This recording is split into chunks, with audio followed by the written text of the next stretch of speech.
Thanks, James.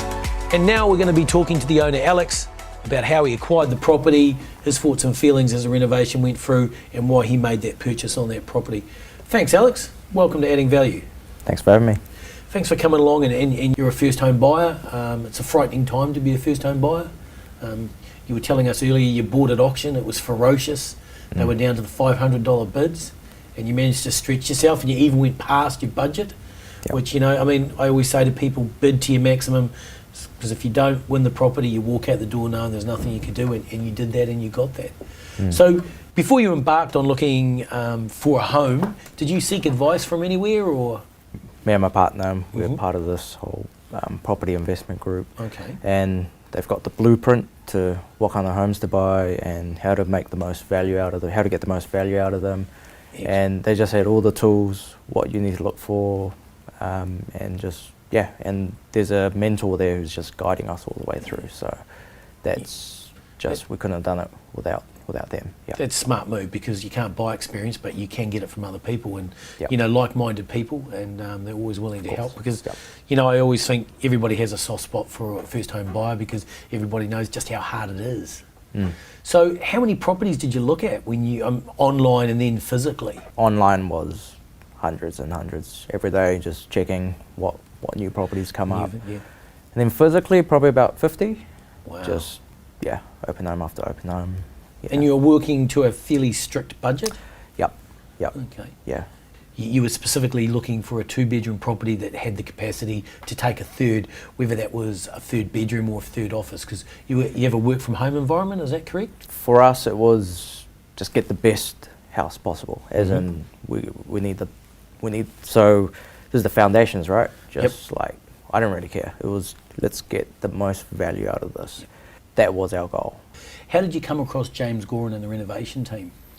So I met James at the property investment group. Oh, okay, So he's part of that group. He's Excellent. one of the preferred builders in that group. So just him being there, we had absolute trust. And I've gone through all of his stuff, and you know, the way he does it, the way he did everything, just 100% trust. So we let him do what he needed to do. But obviously, like me and the property mentor, we both knew how to like convert this, but obviously James knew all the building details. So yeah, we just let him do it. James has a methodology, and you probably know this. He doesn't touch anything that's got anybody in it. Houses have to be completely 100% empty, just so him and his team can go in and just go full noise. So when we went through the project and it was going along, how were you feeling? Were you a little bit nervous? I know you had a lot of trust in James and you'd seen a lot of his work, but I mean, anybody who renovates and isn't a little bit nervous, I kind of think. No? We just trusted Went him. with the flow. Excellent. We knew what we were getting. Yep. So, and we had full trust, so everything worked out. Yeah. He kept us informed all the way throughout. He showed us the plans of how he's going to do the kitchens, how everything was going to look like, the paint, everything in detail. Just, I kind of knew exactly what was going to happen, and I don't think anything could have gone wrong. You know? Maybe just James was so good. Most people are always thinking what could go wrong, but you appear to be one of those guys that just says, no, it's going to be right. I'll put it in the hands of an expert. It's going to go well. And you know, gee, I wish I could be like that, because I'm one of these people that start to think what could go wrong, I'll be honest with you.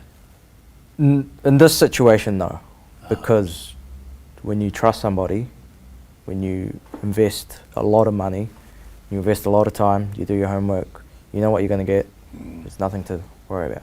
You've been living in New Zealand for quite a while. I think you said you came over when you were 5? Yep. From Korea? Yep. So Alex, why was it so important for you to get on the property ladder? Because a lot of people just, you know, are quite comfortable not being a property owner, but you've taken the steps to the property investors, getting the plan, executing the plan. Why was that? I think just as investment for the future, you know, because could have rented and just be comfortable. Yeah. Like we could have not taken out the loans. Yep. There was an opportunity from our parents. Yep. You know, just I'm really lucky. I've got parents supporting me, and just we decided to make an investment for the future, because we know that this property that we bought now was really, really hard, but 10 years. Yep. Well, thank you, Alex, and giving us your time. We do appreciate it. It's great to see a 32-year-old getting on the property ladder with your partner and no longer paying rent. And, you know, we'll start to enjoy those capital gains as we roll through the years, and you've added value to the property, which is great. Thanks for coming along.